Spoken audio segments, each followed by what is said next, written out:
Chapter 11, Force and Pressure. This is the third video of this chapter. In the previous video, we have already discussed about force and also about the direction of applied force. We know that the magnitude and the direction of the object changes with respect to the force applied to it.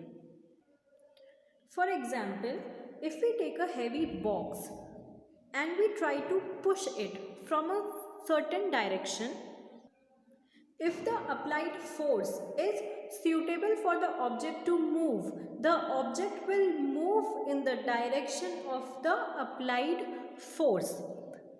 अगर हमने एक बड़ा box लिया और एक तरफ से हमने उसको पुश किया, अगर फोर्स जो हमने अप्लाई करी है वो इतनी है कि वो ऑब्जेक्ट मूव कर सकता है, तो वो ऑब्जेक्ट उसी डायरेक्शन में मूव करेगा जिस डायरेक्शन में हमने फोर्स लगाई है. For example, if we apply force from both the direction to opposite sides, the object will either not move or it will move in a direction when the force applied is more. अगर हम उस box को दोनों side से push करें opposite direction की तरफ,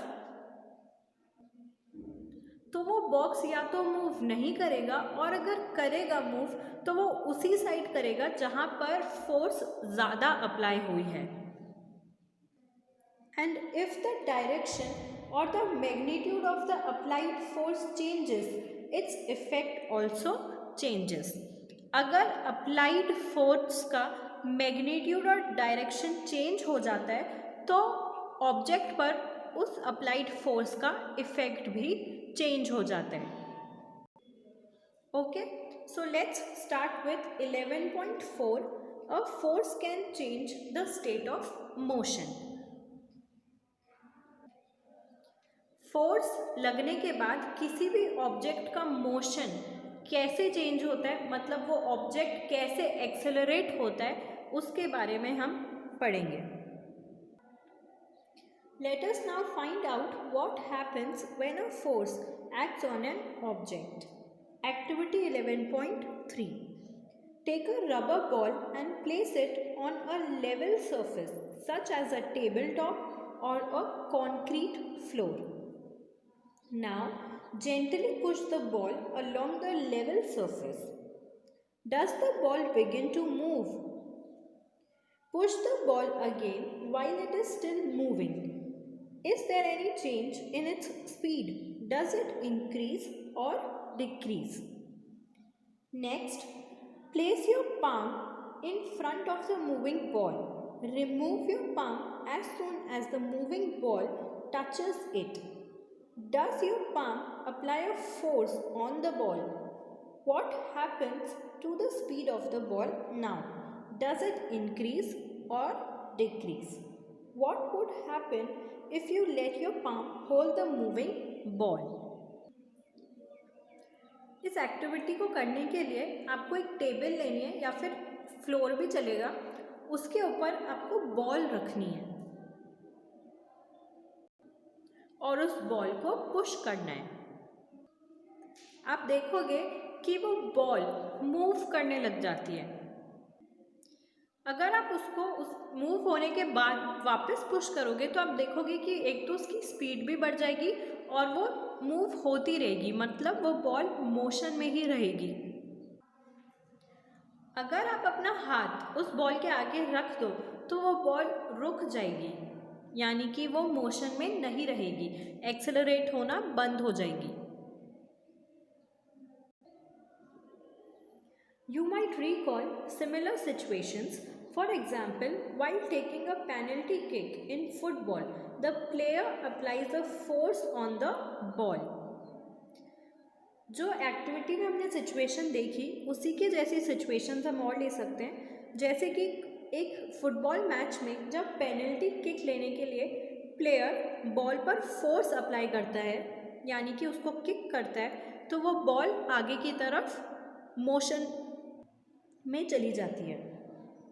Before being hit, the ball was at rest, so its speed was 0. Kick करने से पहले वो बॉल रेस्ट में थी, यानी कि उसका स्पीड 0 था, क्योंकि वो एक ही पोजीशन पे, एक ही जगह पर स्टिल थी। और जो फोर्स अप्लाई करी हमने, उससे वो बॉल आगे की तरफ बढ़ी। The applied force makes the ball move towards the goal. Suppose the goal keeper dives and jump up to save the goal. By his action, the goalkeeper tries to apply a force on the moving ball. अब penalty kick लेने के लिए player ने तो उस ball को मार दिया, यानी कि फोर्स अप्लाई कर दी उस पर, लेकिन पेनल्टी गोल रोकने के लिए भी तो गोलकीपर कुछ करेगा, तो वो उस पर एक फोर्स अप्लाई करता है ताकि वो बॉल वापस से रुक जाए। तो बॉल का जो मूवमेंट था वो भी फोर्स की हेल्प से हुआ, और उस बॉल का मूवमेंट रुकेगा भी फोर्स की हेल्प से।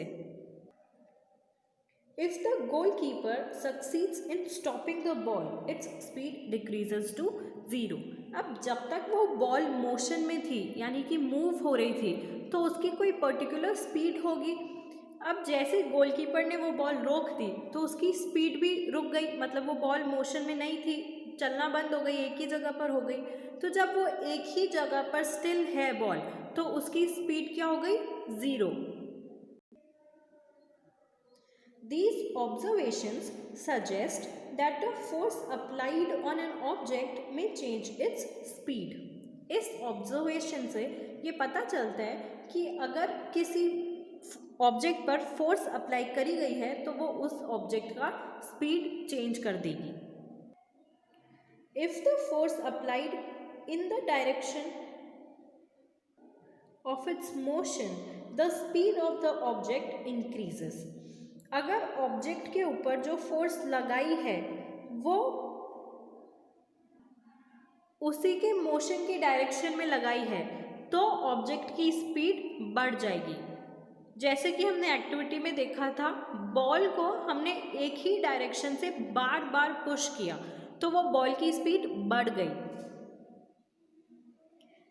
If the force is applied in the direction opposite to the direction of motion, then it results in a decrease in the speed of the object. अगर हम इसी एग्जाम्पल में ball को एक डायरेक्शन से नहीं पुश करके दोनों डायरेक्शन से पुश करें, यानी कि लेफ्ट साइड से भी और राइट साइड से भी, तो उस बॉल का मूवमेंट रुक जाएगा या फिर डिक्रीज हो जाएगा।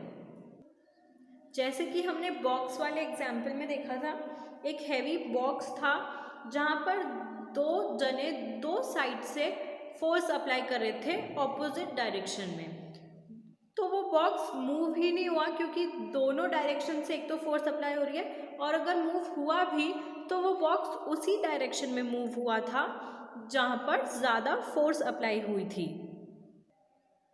तो अभी तक दो चीज़ें कंफर्म हुई है हमारे पास। एक तो फोर्स जब लगती है तो वो किसी भी ऑब्जेक्ट की स्पीड को ऑल्टर कर सकती है। सेकेंडली, जब फोर्स अप्लाई करते हैं तो ऑब्जेक्ट का डायरेक्शन चेंज हो सकता है, क्योंकि जिस भी डायरेक्शन में हम फोर्स अप्लाई करेंगे उसी डायरेक्शन में ऑब्जेक्ट मूव करेगा। A change in either the speed of an object or its direction of motion or both is described as a change in its state of motion.